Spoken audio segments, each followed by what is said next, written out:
प्रियांनो, येशू ख्रिस्ताच्या मधुर नावात आपणा सर्वांना पुन्हा एकदा सलाम. उपासना कार्यक्रमाच्या नवीन भागात आपले मनपूर्वक स्वागत. मागील भागात आपण पाहिले की येशूने धन्यवादाद्वारे खऱ्या आशीर्वादित जीवनाचे तत्व सांगितले आणि अंतकरणाच्या शुद्धतेवर भर दिला. आजच्या भागात आपण पाहणार आहोत की येशू आणखी सखोल शिकवण देतो. तो सांगतो की पाप केवळ बाह्य कृतीमध्ये नसून आपल्या विचारांमध्ये आणि अंतकरणातही असते. तो व्यभिचार, घटस्फोट, शपथ, सूड आणि शत्रूवर प्रेम करण्याविषयी शिकवतो. येशू सांगतो की आपण फक्त डोळ्यासाठी डोळा या नियमावर न चालता प्रेम आणि क्षमाशीलतेचा मार्ग स्वीकारावा. यानंतर अध्याय 6 मध्ये तो दानधर्माविषयी सांगतो की आपण लोकांना दाखवण्यासाठी नव्हे तर देवाला संतोष देण्यासाठी दान करावे. या सर्व शिकवणीतून आपण पाहतो की देवाला बाह्य दिखावा नव्हे तर खरे आणि शुद्ध अंतकरण हवे आहे. चला तर मग आजच्या या जीवन बदलणाऱ्या वचनाकडे आपण लक्ष देऊया.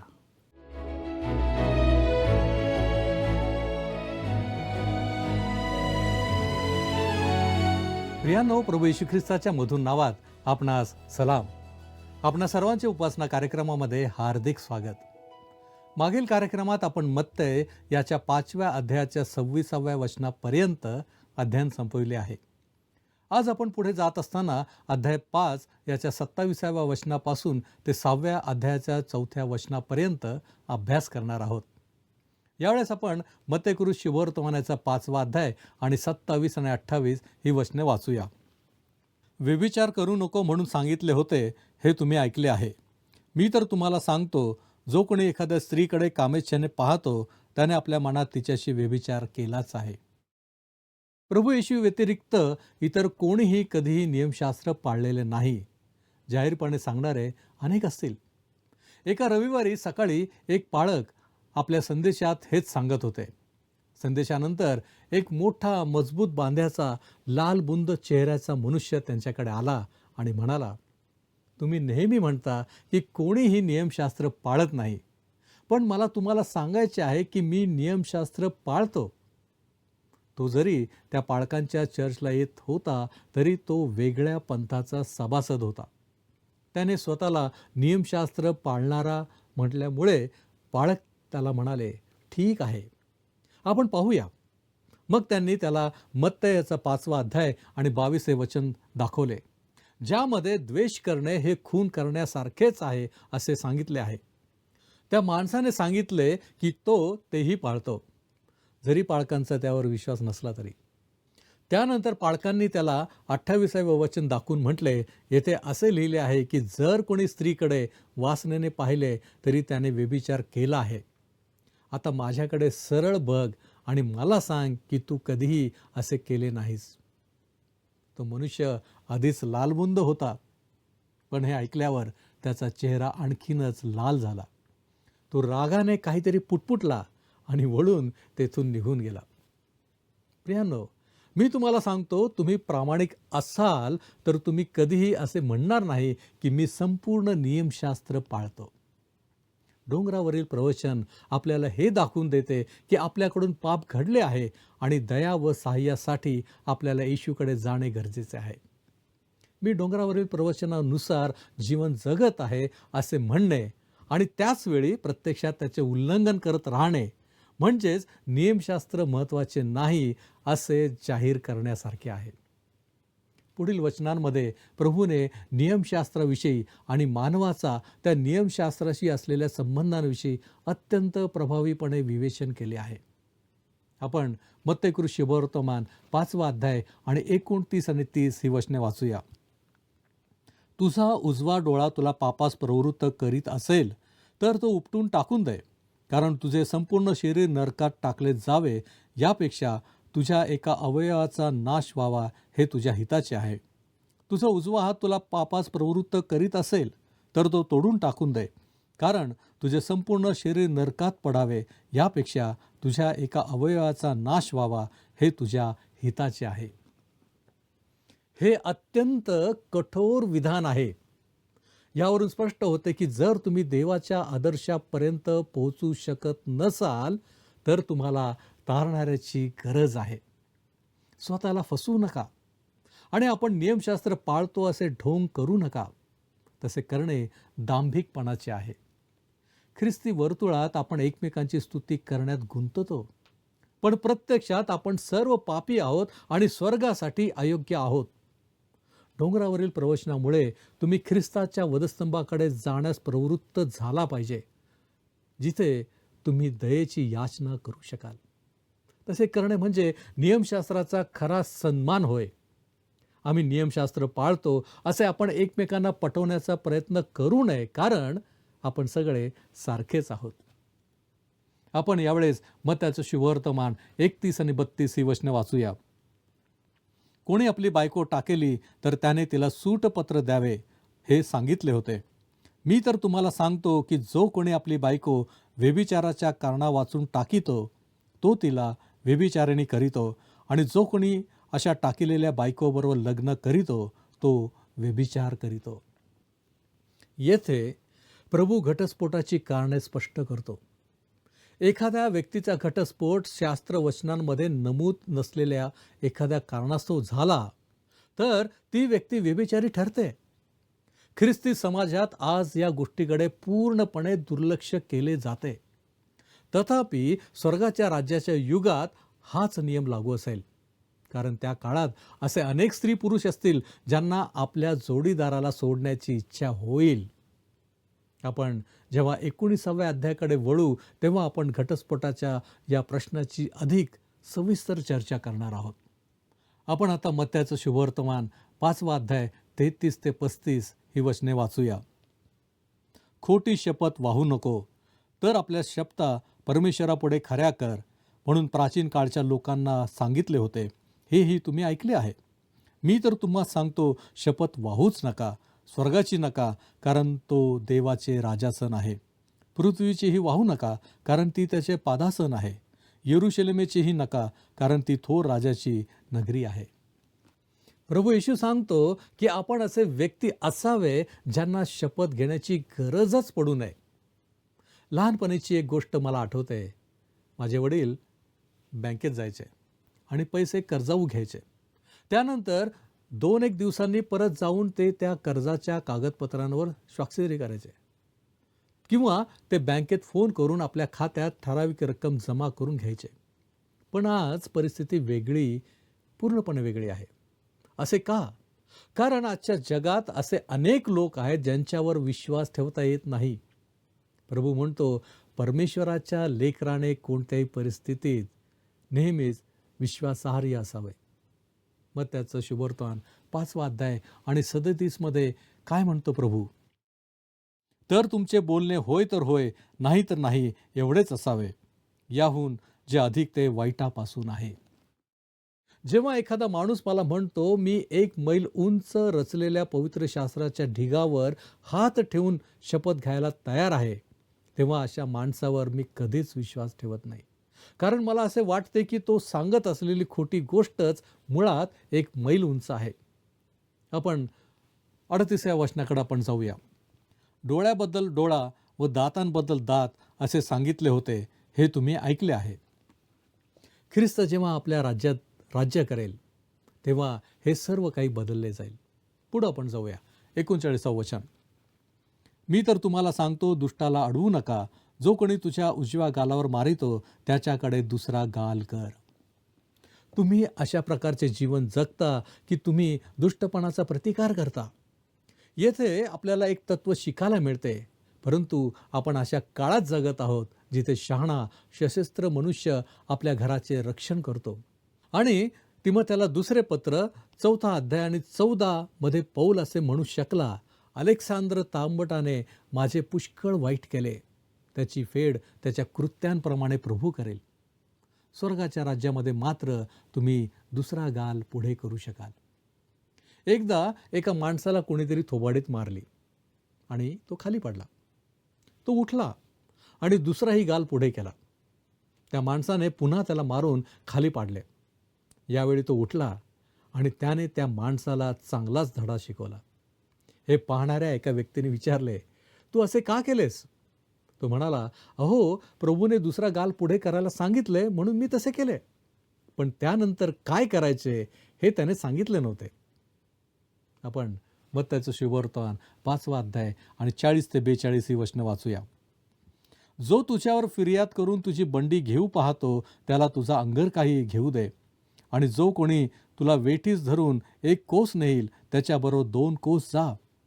जो तुझ्याजवळ काही मागतो त्याला दे, आणि जो तुझ्यापासून उसने घेऊ पाहतो त्याला पाठमोरा होऊ नको. जर तुमच्या ओळखीचा एक बँकेचा अधिकारी असे म्हणत असेल की तो डोंगरावरील प्रवचनातील तत्वांनुसार आपले जीवन जगत आहे, तर त्याला हा शास्त्र भाग वाचायला द्या आणि त्यातून तुम्हाला किती यश मिळते ते पहा. आपण आता दांभिकपणा करणे थांबवले पाहिजे आणि ही स्वर्गाच्या राज्याची नियमाले आहे याची जाणीव करून घेतली पाहिजे.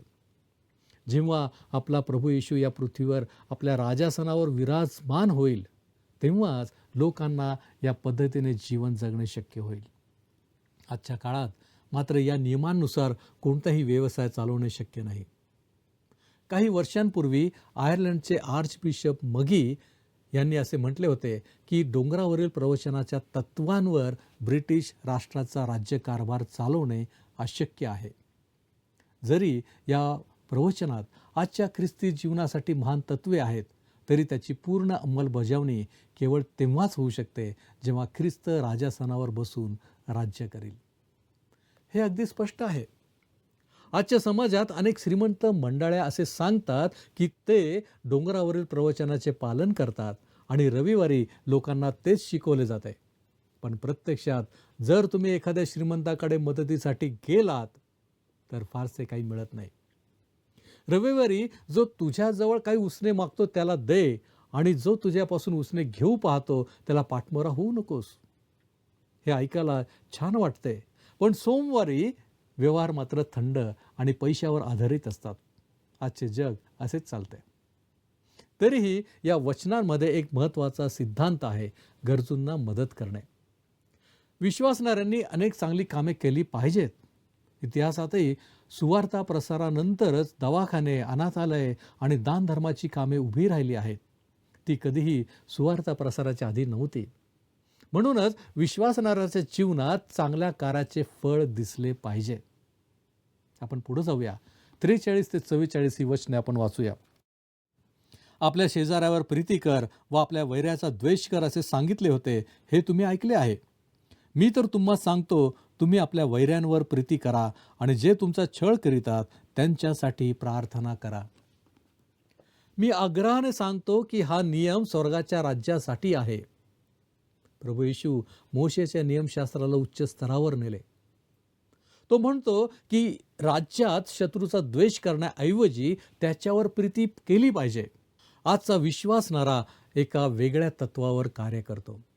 आपल्याला सर्व विश्वासणाऱ्यांवर प्रीती करण्याची आज्ञा आहे आणि आपण आपल्या शत्रूंना सुवार्ता सांगून त्यांना देवाच्या तारणदायी कृपेचा संदेश देऊन आपली प्रीती व्यक्त केली पाहिजे, जी कृपा त्यांना स्वर्गात नेण्यास समर्थ आहे. या अध्यायाचा समारोप करताना आपला प्रभू म्हणतो की आपण परिपूर्ण असले पाहिजे. वाचूया आपण वचन 48. यास्तव जसा तुमचा स्वर्गीय पिता पूर्ण आहे तसे तुम्ही पूर्ण व्हा. आपण परिपूर्ण कसे होऊ शकतो? ख्रिस्तामध्ये, त्या प्रियकरामध्ये आमचा स्वीकार झाला आहे. जे ख्रिस्तामध्ये आहेत त्यांच्यावर दोषारोप नाही आणि आपण विश्वासाने त्याच्यामध्ये प्रवेश करतो. परिपूर्ण होण्याचा एकमेव मार्ग म्हणजे ख्रिस्तावरील विश्वास, कारण ख्रिस्त आपल्याला त्याचे नीतिमत्व, धार्मिकता देतो. त्यानंतर पवित्रीकरणाची एक हळूहळू चालणारी प्रक्रिया सुरू होते, ज्यामध्ये देव आपल्याला त्याच्या पुत्राच्या प्रतिमेप्रमाणे घडवतो. हे प्रत्येक विश्वासणाऱ्याचे ध्येय असले पाहिजे.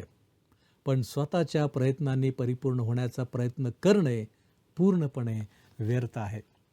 तुम्हाला असे वाटते का की तुम्ही देवासमोर जाऊन असे म्हणू शकता, मी काय केले ते पहा, मी किती चांगला आहे, आणि स्वतःची स्तुती करून देवाला त्या आधारावर तुम्हाला तारायला भाग पाडू शकता?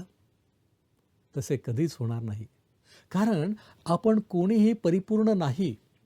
आपल्यापैकी बहुतेकांना ही बंड्याची गोष्ट आठवत असेल. छोटा बंड्या कोपऱ्यात बसला होता. नाताळाच्या फराळातील लाडू खात होता. त्याने हात घातला आणि एक लाडू काढला आणि म्हटले, वा, मी किती चांगला मुलगा आहे. आजच्या धर्मातही असे बरेच दिसून येते. लोक स्वतःची थोडीशी चांगली गोष्ट दाखवून म्हणतात, मी किती चांगला आहे. पण देवाच्या आदर्शानुसार आपण चांगले नाही. आपल्याला तारणाऱ्याची गरज आहे. या अध्यायात राजा आपल्या प्रजेकडे अपेक्षित असलेल्या नीतिमत्वाबद्दल बोलत आहे. ते शास्त्री आणि परुषी यांच्या नीतिमत्वापेक्षा जास्त असले पाहिजे. त्यांचे नीतिमत्व बाह्य स्वरूपाचे होते. उदाहरणार्थ, निकोदेम एक उत्तम आणि धार्मिक मनुष्य होता. त्याच्यात दोष काढणे कठीण होते. तरीही प्रभू येशूने त्याला म्हटले, तुला नव्याने जन्म घ्यावा लागेल. योहानाचं शुभवर्तमान 3 अध्याय 1 ते 8 या वचनांमध्ये आपण पाहू शकता. म्हणूनच आपले नीतिमत्व त्यांच्यापेक्षा जास्त असणे आवश्यक आहे आणि ते केवळ ख्रिस्तावरील विश्वासानेच मिळू शकते. आता आपण मत्तय अध्याय 6 याचा अभ्यास करणार आहोत. या अध्यायात आपण जे विषय हाताळणार आहोत ते येणेप्रमाणे आहेत. पहिला, दानधर्म, प्रार्थना, उपास आणि धनसंचय यासारख्या बाह्य सदाचाराच्या कृत्यांचे नियंत्रण करणारे अंतर्मनातील हेतू. आणि दुसरा, स्वर्गाच्या राज्यातील प्रजेचा देवाशी असलेला संबंध. आता आपण दानधर्म करण्याचा उद्देश आणि पद्धत हा विषय थोडक्यात अभ्यासूया. मत्तय शुभवर्तमानाचा 6 अध्याय धर्माच्या बाह्य स्वरूपाशी संबंधित आहे. 5व्या अध्यायात आपण पाहिले की राजा अशा नीतिमत्वाबद्दल बोलत आहे जे त्याच्या प्रजेकडे असणे अनिवार्य आहे. हे नीतिमत्व शास्त्री आणि परुषी यांच्या नीतिमत्वापेक्षा श्रेष्ठ असणे आवश्यक आहे आणि ते केवळ ख्रिस्तावरील विश्वासाद्वारेच प्राप्त होते. 6व्या अध्यायात मत्तय अशा नीतिमत्वाबद्दल चर्चा करत आहे जे राज्याच्या प्रजेच्या जीवनात प्रत्यक्षात दिसून आले पाहिजे. अर्थातच देवासाठी तुम्ही जे काही करता ते तुम्ही कोणत्या हेतूने करता हे सर्वात महत्त्वाचे आहे. या नातेसंबंधांमध्ये कोणत्याही तिसऱ्या व्यक्तीचा हस्तक्षेप होऊ शकत नाही. या गोष्टी केवळ आत्मा आणि देव यांच्यामधीलच असतात. या अध्यायात उल्लेख केलेले विषय दानधर्म, प्रार्थना, उपवास, धनसंपत्ती तसेच भविष्याची चिंता व काळजी करणे ह्या अत्यंत व्यावहारिक बाबी आहेत. सर्वप्रथम आपण प्रभू दानधर्माविषयी बोलतो हे लक्षात असू द्या की या सर्व गोष्टी धर्माच्या बाह्य स्वरूपाशी किंवा धर्मातील केवळ दिखाऊपणाशी संबंधित आहेत. आपण आता वाचूया मत्तयाचं शुभवर्तमान 6 अध्याय आणि 1 वचन. माणसांनी पाहावे या हेतूने तुम्ही आपले धर्माचरण त्यांच्यासमोर न करण्याविषयी जपा. केले तर तुमच्या स्वर्गातील पित्याजवळ तुम्हाला प्रतिफळ नाही. जरी प्रभू येशू आपले उद्गार आपल्या भावी राज्याच्या प्रजेला उद्देशून काढत असला तरीही यामध्ये तुमच्या आणि माझ्यासाठी एक महान तत्व सामावलेले आहे. वाचूया आपण 2 वचन. यास्तव जेव्हा जेव्हा तू दानधर्म करतोस तेव्हा तेव्हा लोकांनी आपला गौरव करावा म्हणून ढोंगी जसे सभास्थानात व रस्त्यात आपणापुढे शिंग वाजवितात तसे करू नको. मी तुम्हास खचित सांगतो की ते आपले प्रतिफळ भरून पावले आहेत. तो हे उपरोधिकपणे सांगत आहे, किंबहुना जरा जास्तच टोचून. त्याला उपहास कसा करायचा हे चांगलेच माहीत होते. परुषी लोक गरिबांना काही देणार असले की येरुशलेमच्या गजबजलेल्या रस्त्यांवर जाऊन ते तुतारी वाजवत.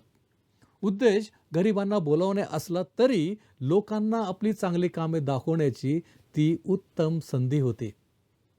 आज काही ख्रिस्ती लोक देणगी देतात त्यातही असेच दिसते का? प्रभू म्हणतो ते असे करतात तेव्हा त्यांना त्यांचे प्रतिफळ मिळून चुकले आहे. त्यांचे प्रतिफळ काय होते? येशू म्हणतो त्यांना माणसांची स्तुती हवी होती. त्यांनी तुतारी वाजवली, लोक जमले आणि त्यांनी किती उदारपणे दिले ते पाहिले. हेच त्यांचे प्रतिफळ होते. त्यांचे देणे त्यांच्यात आणि देवात नव्हते. आता विचार करा की तुम्ही का देता. देण्याचे अनेक मार्ग आहेत.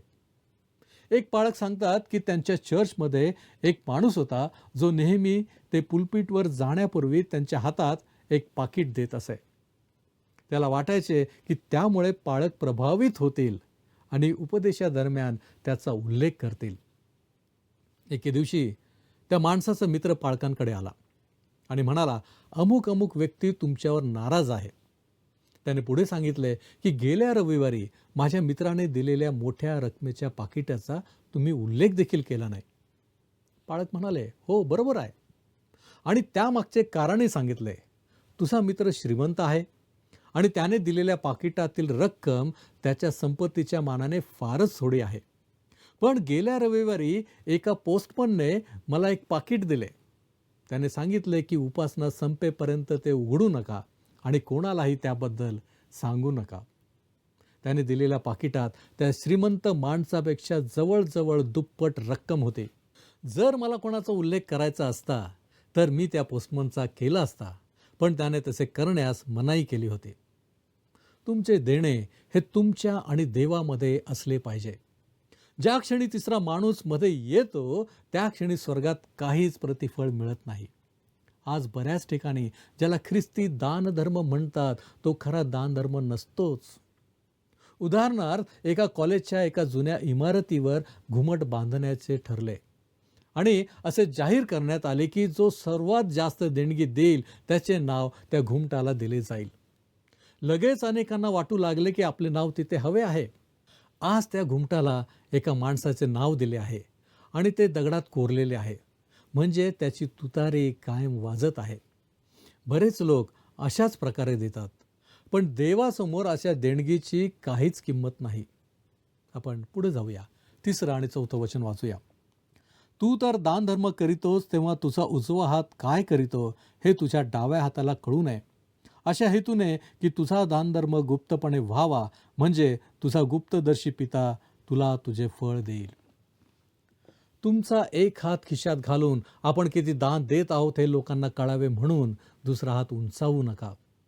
आपला प्रभू म्हणतो, जेव्हा तुम्ही दान देण्यासाठी खिशात हात घालता तेव्हा ते इतक्या गुप्तपणे करा की तुमच्या दुसऱ्या हातालाही तुम्ही नक्की काय करत आहात ते कळू नये. हा एक मनाला बोचावे म्हणून केलेला एक उपहास आहे. आपले उदारमतवादी मित्र खरोखरच डोंगरावरील प्रवचनातील तत्वांनुसार आचरण करतात का? मला तरी तसे वाटत नाही. प्रियानो, येथे आपण थांबणार आहोत. प्रश्न आहे की काय आम्ही डोंगरावरील प्रवचन आणि त्यातील तत्वे खरोखर जाणली आहेत? हा प्रश्न आपल्या मनात ठेवून आजचे अध्ययन आपण समाप्त करूया. आपण प्रार्थना करू. आमच्यावरती प्रीती करणाऱ्या आमच्या महान प्रेमळ परमेश्वरा, धन्यवाद देतो, तुझी स्तुती करतो, तुझे आभार मानतो. तू आमच्याबरोबर आहेस. प्रभूजी, आम्ही चूक करू नये, पापामध्ये आम्ही पडू नये ही तुझी इच्छा आहे. आणि म्हणूनच प्रभूजी, वेळोवेळी तू आम्हाला तुझ्या वचनांतून मार्गदर्शन करतो. प्रभूजी, आजही जे मार्गदर्शन तू आमच्या अंतःकरणांत पोहोचवलेलं आहे त्याच्याबद्दल आम्ही तुझे उपकार मानतो. प्रभूजी, तू आमचा ताबा घे. आम्हा प्रत्येकाला तू आशीर्वादित कर. येशू ख्रिस्त आमचा प्रभू याच्याद्वारे मागतो म्हणून तू ऐक. आमेन. ख्रिस्ताची शांती आपणाबरोबर सदैव असो.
समतोल तव निश्वासावर विश्वाचे या सूत्र चालते बले हे आकाश ही धरती तू शब्द बोलला झाले या माती मधुनी मानव घडुनी.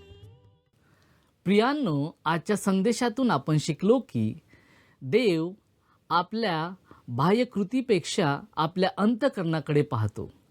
येशूने आपल्याला शिकवले की खरे पवित्र जीवन हे आपल्या विचारांपासून सुरू होते. आपण प्रेम, क्षमा आणि नम्रता यांचा स्वीकार केला पाहिजे. या भागातून आपण एक महत्त्वाचा धडा शिकतो. देवासाठी केलेली प्रत्येक गोष्ट प्रामाणिकपणे आणि गुप्तपणे करावी, लोकांच्या स्तुतीसाठी नव्हे. आपण आपल्या जीवनात खऱ्या धार्मिकतेचा मार्ग स्वीकारून देवाला संतोष देणारे जीवन जगले पाहिजे. पुढील भागात आपण पाहू की येशू प्रार्थना, उपवास आणि देवावर पूर्ण विश्वास ठेवण्याविषयी काय शिकवतो. तोपर्यंत देवाच्या आशीर्वादात रहा. धन्यवाद.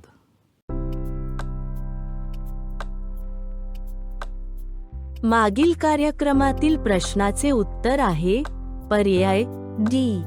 शांती करणाऱ्यांना देवाची मुले म्हटले आहे.